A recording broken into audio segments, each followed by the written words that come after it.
This video is sponsored by Cacidi.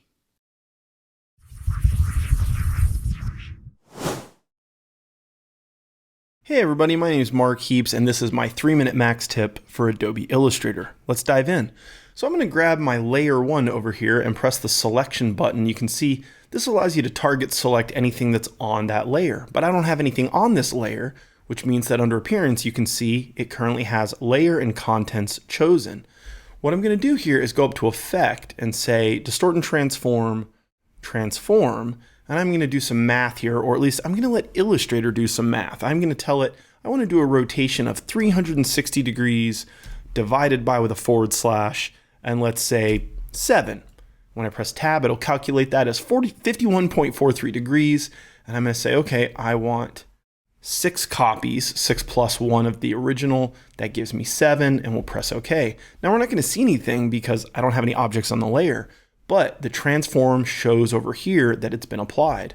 So now I could do another effect like Distort and Transform, Transform again, and this time I'm just going to say that I want to do a Reflect X, which makes a copy with 1. It gives me a little mirroring effect. We'll press OK here. And now I have 2 elements that are stacked on this layer. So what I'm going to do here now is go ahead and grab an object like the ellipse tool. I'm going to draw a circle over here. I'm holding Shift to constrain proportions. We drag this down.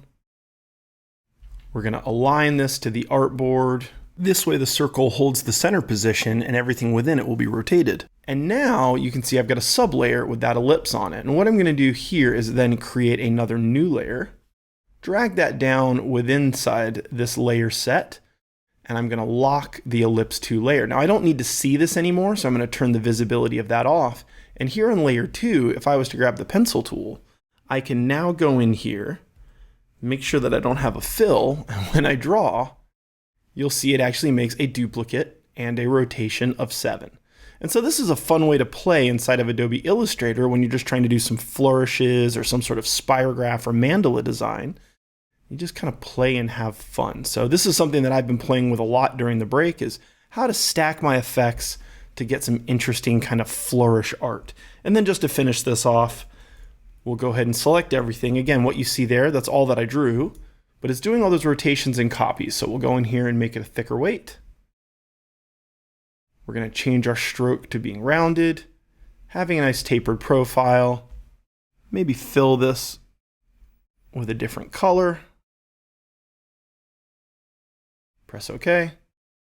And there is my mandala design using effects stacked as a layer selection in Adobe Illustrator.